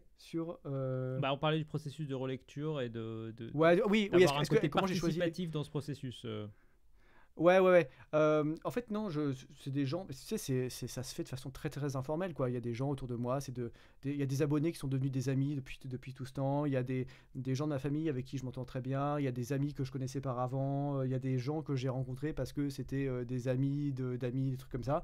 Et en fait, tu sais, trouver des lecteurs, c'est pas si dur que ça. Trouver des bons lecteurs, c'est déjà autrement plus ardu. Je pense que même toi qui est dans les essais, etc., tu te rends compte quand tu as des gens, ils prennent un bouquin, ils le lisent, ils en comprennent pas grand-chose. Et donc trouver ensuite un lecteur qui est tellement bon qu'il est capable de comprendre où tu as voulu aller et de voir comment on peut t'y emmener encore mieux, ça c'est vraiment 3-4%, allez 5% des gens dans tes lecteurs les plus fidèles, quoi, qui sont capables de faire ça. Et ça c'est rare, vraiment rare. Bah, Ça se chérit. alors moi je dirais que il y a des problèmes à plusieurs niveaux. Déjà tu as un premier problème qui est que en fait une bonne partie des gens qui lisent vont se focaliser sur des tas de petits détails et vont pas voir le projet dans son ensemble en fait. Donc comme ils vont lire le texte page par page, ils le découvrent en même temps qu'ils le lisent, mais du coup ils vont s'arrêter sur la première coquille et ils vont pas comprendre la logique d'ensemble. Donc tu as beaucoup de gens qui restent très collés le nez sur le texte et qui voient pas la perspective. Après tu as beaucoup de gens, même ceux qui arrivent à percevoir un petit peu plus le projet d'ensemble, qui sont un tout petit peu plus détachés de la page, qui en fait voudraient que tu fasses leur livre en fait. C'est-à-dire qu'ils ont un projet différent du tien pour le livre. Ah oui. Et du coup, ils te disent attends, mais c'est pas comme ça que je le voyais, moi. Non, mais d'accord, mais c'est pas toi l'auteur, en fait. Ouais, c'est ça. Mais c'est pas toi qui décide. ouais, c'est exactement ça. Oui. Mais tu sais, c'est un truc. Je crois qu'il y a une interview de Michel Onfray où il parle de ça. Il dit mais en fait, c'est toujours pareil. Soit on vous reproche d'avoir dit des bêtises dans le livre, soit quand on peut pas dire ça, on vous reproche de pas avoir écrit le livre que les gens avaient en tête. Enfin, à un moment donné, effectivement, on peut pas être tenu pour responsable de ce genre de choses. Hein. Voilà, et donc c'est vrai qu'effectivement, enfin après, moi je dirais le stade ultime, c'est des gens qui sont capables de comprendre le projet, qui sont capables de repérer éventuellement des problèmes dans le texte, mais qui ne sont pas forcément capables de bien te l'expliquer et de bien te formuler comment ça devrait... Enfin, parce qu'il y a un côté docteur, tu vois, il faut faire un diagnostic qu'il y a un truc qui ne va pas, mais il faut quand même aller jusqu'au bout de pourquoi ça ne va pas. Et ça, c'est assez compliqué en fait. Donc... Et d'ailleurs, tu sais, la métaphore du docteur, elle est très juste parce que ça nous est tous arrivé, je pense, dans notre vie. Hélas, d'avoir un problème, d'aller voir un docteur, il te donne une solution et c'est la mauvaise solution. C'est une mauvaise solution. Parfois, ça fait même plus de mal que de bien, hein, contrairement à ce que, tu sais, normalement, c'est primum non nocere, d'abord de pas nuire, mais il y a beaucoup de docteurs qui nuisent plus qu'ils ne guérissent pour des petites choses de la vie, en tout cas, souvent. Et parfois, c'est plus grave. Et en fait, faut pas croire que tout ce que te dit un bêta lecteur est une bonne remarque. Moi, il y a des moments donnés maintenant avec un peu d'expérience, je me dis mais non, là sur ce coup-là, il est passé à côté de ce que je voulais dire là-dessus. Ça peut vouloir dire que j'ai pas été assez clair, ça peut vouloir dire qu'il a manqué d'attention, ça peut vouloir dire que c'est un angle mort de sa sensibilité et de sa capacité à comprendre. Mais en tout cas, c'est pas un truc qu'il faut changer dans le sens qu'il indique. Soit il faut le laisser comme ça, soit il faut le changer mais dans un autre sens. Et très souvent, c'est un truc qu'il faut pas changer parce que toi tu as ta vision du truc, lui il a une vision qui est antagoniste mais qui est fausse, donc en fait ça veut dire que si tu essaies de changer, tu vas bouger de ta position sans savoir vers où tu dois aller et donc tu vas probablement aller dans le mur. Et ça c'est un truc qu'il faut avoir à un moment donné un petit sursaut d'ego et dire je suis ouvert à la critique, mais il y a quand même des choses où c'est mon arbitrage en Oui, définitive qui doit sachant s'imposer. qu'en plus, tu peux avoir des gens qui ne. Enfin, tu peux avoir deux relecteurs qui n'ont pas la même vision d'un même passage.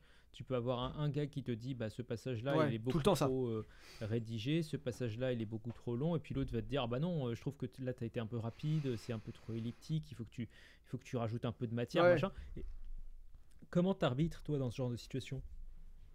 Bah, en fait, moi, si tu veux, déjà, j'essaie de pas avoir des critiques de cet ordre-là. C'est-à-dire que des critiques du genre là c'est trop rédigé ou là il y a trop c'est trop machin truc, tu vois. En fait, si tu veux, ce que tu racontes dans le roman impose son rythme. Si tu fais un roman de 500 pages sur un mec qui marche dans le désert et qui devient petit à petit fou, on va pas te dire non mais là c'est trop narratif. Enfin tu vois, il y a un problème. Si tu fais un roman qui tourne exclusivement autour de deux amis qui s'aperçoivent qu'ils sont amoureux de la même fille, tu vas pas dire il y a trop de dialogue. Tu vois, c'est un moment. Enfin ce que tu racontes tourne autour de. Enfin dicte en fait la façon dont tu vas le raconter.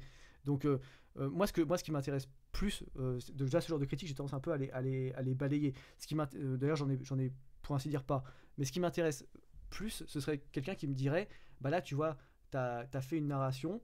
Je vois que tu as essayé, je te dis n'importe quoi, c'est un truc qui est pas dans le roman, mais tu vois, je vois que là tu as essayé de montrer la profonde vacuité des gens qui ont des vacances à la plage, par exemple, tu vois, tu fais une description de vacanciers, et voilà, mais c'est un peu long, je pense que ça pourrait gagner à être plus corrosif en étant plus bref. Par exemple, tu vois, cette phrase-là, tu pourrais la virer, ou celle truc, tu pourrais le virer, ou au contraire, je vois que tu as essayé de faire ça, mais tu t'es pas donné l'ampleur qu'il fallait pour le faire, rajoute une histoire avec, je sais pas, un daron un peu gros avec son gamin un peu gros qui va lui acheter 3 glaces à côté, et ils font la queue et ils sont gros, ils mangent ça, ils s'empiffrent et ils en ont plein les doigts, tu vois. Tu rajoutes une histoire comme ça au milieu et ça marchera beaucoup mieux. C'est ce genre de, tu vois, quand on parle de rythme, et après de solution, c'est comme ça qu'il faut fonctionner, et il faut repérer les moments où t'as perdu un peu le lecteur, ou les moments où tu l'as un peu frustré, faut essayer d'aplanir les choses pour que ce soit le plus agréable possible, parce que ton but c'est comme sur YouTube, hein, c'est d'avoir un taux de rétention qui est quand même relativement bon, parce que si tu dis des grosses vérités mais qu'en fait les gens arrivent pas jusqu'à la page où tu les dis,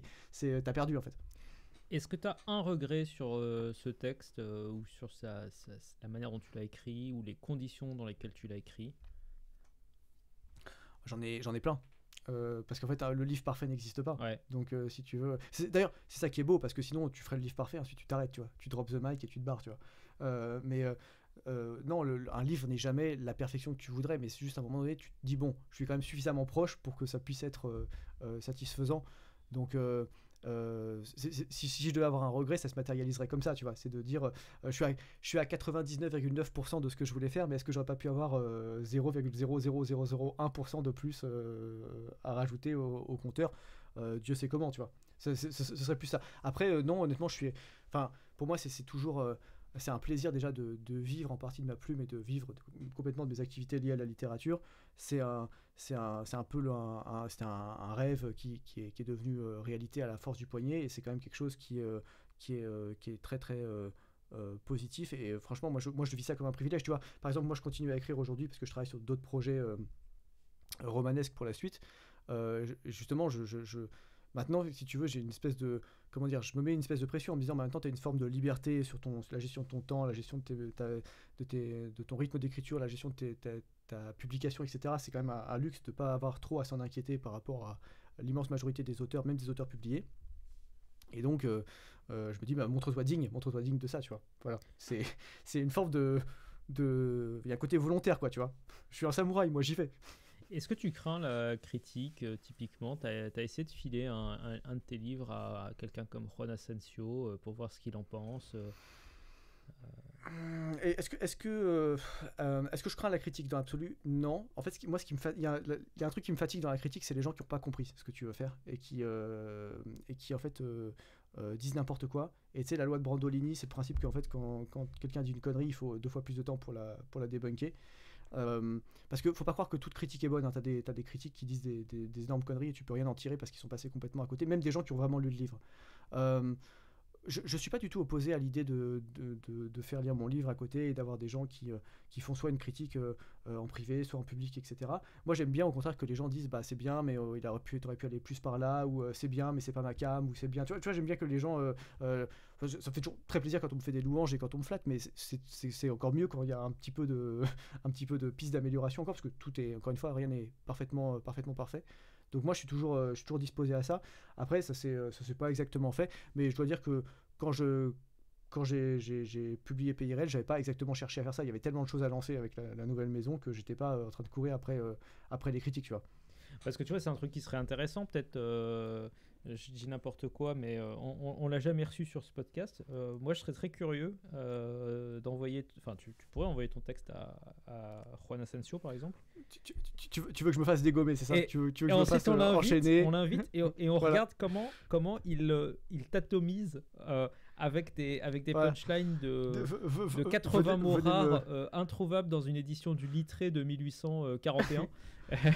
Alors non, non, on fera pas ça parce que si tu veux, je pense qu'en fait, si tu veux déjà l'exercice de la critique, il est violent, mais l'exercice de la critique en public, surtout pour une personnalité comme moi, ce serait difficile parce que dès que il dirait quelque chose, j'aurais envie de me justifier, tu vois, et ça amènerait à une forme de clash. Par contre, en revanche, donner le texte à lire à quelqu'un, n'importe qui, un critique professionnel ou pas, et après il te fait un retour en privé, même si c'est un retour qui te défonce, c'est un truc qui me dérange pas. Quelqu'un qui fait après une critique publique, tu sais, type un article, etc. Aucun problème avec ça non plus. Si c'est quelqu'un dans un débat, moi je crois pas au débat, de toute façon j'ai déjà dit plein de fois, je refuse de débattre parce que je trouve que c'est pas intéressant comme forme. Si c'est un débat dont l'enjeu c'est est-ce que t'es une grosse merde, oui, non, justifie-toi. Si tu veux, je trouve que ça n'a pas beaucoup d'intérêt et que la littérature mérite mieux que ça. Tu sais, c'est intéressant parce que je parlais de Victor Hugo tout à l'heure. Il y a un moment donné où, dans les années justement 1830, il y a un moment où Sainte-Beuve le clash un peu, tu sais, mais gentiment. Tu sais. Victor Hugo est entouré de mecs incroyables, tu sais, notamment Alexandre Dumas qui passe son temps à lui dire qu'il est génial, etc. Voilà. Et à un moment, Sainte-Beuve lui dit bon, c'est bien, mais quand même là-dessus, t'aurais pu faire ceci, cela, tu vois. Et Hugo dégage Sainte-Beuve, mais vraiment d'un revers de main, quoi. Et il lui dit non, mais en fait, j'ai pas besoin de gens qui doutent de moi. J'ai besoin de gens qui croient en moi parce que c'est comme ça que je vais y arriver, tu vois. Et je crois que je partage un peu cette façon de voir les choses, c'est-à-dire que si c'est facile de briser les aspects positifs, les ambitions, les machins des gens.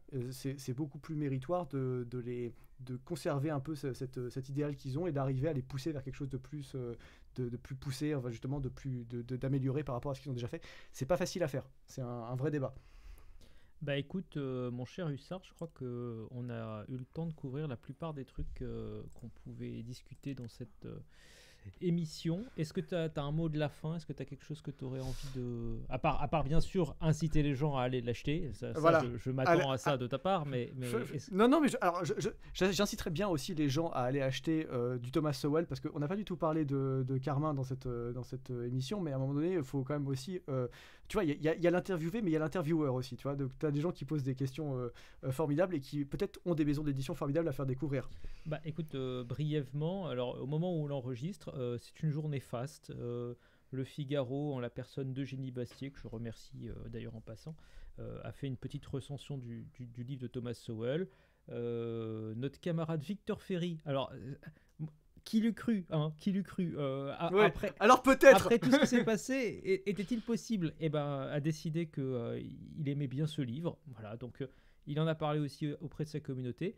Donc, on est sur une bonne journée. Voilà, moi, je suis très content au moment où on enregistre ce podcast parce que C'est mérité. C'est enfin, amplement mérité. enfin, j'ai l'impression que ça bouge un peu. Et franchement, quand on voit tous les débats sur, encore une fois, tout ce qui est le budget, la répartition des efforts qui sont demandés dans la population générale, à savoir que, enfin, en fait, en France, contrairement aux Américains, pour l'instant, on n'a pas compris qu'il fallait peut-être inverser la vapeur et qu'il fallait peut-être rendre un petit peu aux gens qui ont envie de bosser la possibilité de gagner de l'argent. Ils l'ont compris. Ils l'ont compris. C'est juste qu'ils veulent pas le faire. Ils veulent pas le faire par électoralisme parce qu'en fait, ça voudrait dire cuter salement de 60% les retraites géantes des boomers, tu vois. C'est-à-dire dire aux gens, vous avez 70 ans, vous êtes propriétaire, vous n'avez pas besoin de plus de 2500 balles net par mois pour vivre. Faut arrêter. Et ça, en fait, aucun n'a le courage politique de le faire. C'est le principe d'une démocratie, en fait. C'est que c'est une prime à la lâcheté, tu vois. Bah, il y a ça, et puis il y a aussi tous les aspects un peu plus culturel, on va dire, tout le côté inclusivité, tout ça. On n'a jamais coupé là-dessus. Toute la bureaucratie française, enfin je suis désolé, je ne sais pas si tu as vu passer les divers organismes. Alors il y en a qui t'apprennent combien de fois tu as le droit de laver tes chaussettes tous les mois. Ouais, alors j'ai vu, mais quelle honte ce truc. Quelle honte, putain. Mais ils sont payés avec mes impôts, avec la putain de TVA qui vont venir m'extorquer là sur les ventes de bouquins. Non mais c'est incroyable en fait. C'est-à-dire qu'en fait, dans l'absolu, enfin, des gens qui auraient un tout petit peu de jugeote, tu vois, ils diraient ok, c'est vrai, ça coûte un peu cher peut-être tout de suite, Mais en fait, si on doit faire un arbitrage, il faut qu'on coupe tous les commissions, les hauts commissariats, je sais pas quoi, et on va laisser aux gens qui vont peut-être faire la France de demain la possibilité de le faire. Même si peut-être on va avoir un peu un manque à gagner, ou peut-être ça va être compliqué, ou voilà. Mais là, actuellement, clairement, on est dans une. Il y a un petit côté après moi le déluge à tous les étages qui est insupportable. C'est exactement ça. C'est... En fait, les 2 dernières décennies sont la plus longue année 1788 que la France a jamais connue. Non mais c'est terrible, hein, tu vois, c'est une espèce de dilatation du temps, tu vois, c'est le truc, c'est interstellaire, tu vois, on est sur la planète, une minute dure une année, tu vois. Enfin c'est l'inverse, une année dure une minute. On se retrouve avec en fait, le système actuel est malade, malsain, tout le monde s'en rend compte, il n'en finit pas de crever et il nous épargnera rien en crevant, donc il va venir rogner. Ils finiront par au bout d'un moment interdire l'entrepreneuriat en France plutôt que de laisser les entrepreneurs générer de la richesse. Ça s'appelle du léninisme en fait, de fonctionner comme ça. Et ce qui est assez fou en fait, c'est que tu vois, même tout à l'heure en m'emportant un peu, j'ai parlé de capitalisme de connivence, etc. Mais les très grosses boîtes très vrai, hein. Se plaignent tout autant d'être taxés. C'est-à-dire que ah ouais, mais t'as vu Bernard Arnault, t'as vu le mec de chez Michelin. Yanné et Arnaud se sont tous les deux plaints d'être surtaxés. Donc si tu veux, il y a un moment donné où va falloir quand même qu'on se pose des questions à l'échelle collective mais en fait, comment ça se fait qu'il y a autant de pognon qui est prélevé un pognon de dingue, et que derrière, en fait, on en vient à asphyxier littéralement tout le pays, quoi. Est-ce qu'il est légitime d'asphyxier tout le pays pour que... alors, ok, il y a des petites retraites, mais il y a aussi des retraites très confortables. Tu as à peu près 20% des retraites qui sont au-delà de 2 fois le SMIC, de mémoire. Ouais, alors que déjà, 2 fois le SMIC aujourd'hui, ça t'emmène à quoi? Ça t'emmène à 3002? C'est quoi, j'avais en tête 2008, mais peut-être que je... Ouais. Oui, ça fait un SMIC à 1004. Oui, d'accord, ok. Donc, disons 2000, quasiment 3000, quoi. Franchement, une retraite au-dessus de 3000, excuse-moi, mais je t'en prends 500 et je donne à celui qui a 1000 ou 1500, ça me semblerait déjà beaucoup plus mérité, quoi. Enfin voilà, en tout cas, on a un vrai problème et je pense que Sowell fait partie des gens qui peuvent nous amener des solutions parce que en fait, il s'oppose à une partie des attentes irréalistes des gens, notamment, alors c'était le titre d'un de ses autres bouquins, mais la quête de la justice cosmique. Moi j'aime bien cette formule parce que je trouve que c'est drôle. C'est exactement ça en fait, c'est les gens qui veulent réparer des torts et qui veulent compenser des trucs et qui sont prêts à mettre des usines à gaz pas possibles en place juste parce que peut-être qu'un jour ça sauvera quelqu'un qui aurait voulu faire ce métier ou qui aurait voulu avoir tel... Bon. Donc il y a ça, et puis il y a aussi bien sûr toute la logique, notamment l'idée que l'économie serait une sorte de gâteau et qu'il faudrait se partager plus ou moins les parts du gâteau, alors que l'économie en fait c'est un truc qui est en expansion ou en rétrécissement, et donc que ça n'a aucun sens de penser juste en termes de parts du gâteau en fait. Il faut penser en termes dans un truc qui s'étend, est-ce qu'on a plus ou moins d'extension que les autres? C'est ça la vraie bonne logique en fait. Ouais. Oui, tout à fait. Ça, c'est un sujet, de toute façon, tu sais que ça nous passionne tous les deux, on peut en parler pendant longtemps. Déjà parce que c'est stimulant d'un point de vue intellectuel, et puis surtout, ça résonne vraiment avec l'actualité, avec nos vies aussi, puisque toi et moi, on a des boîtes. Et c'est des choses vraiment, vraiment des sujets passionnants. Donc voilà, allez à la Giberne, allez chez Carmin, et puis voilà, vous serez toujours dans un état bolchevique, mais vous serez plus au fait de votre état d'asservissement, ce qui est déjà un petit progrès. Et c'est la politique des petits pas qui nous sortira de là, peut-être. Voilà, et n'hésitez pas à devenir entrepreneur même si on vous met des bâtons dans les roues. Ça c'est pour la minute d'espoir.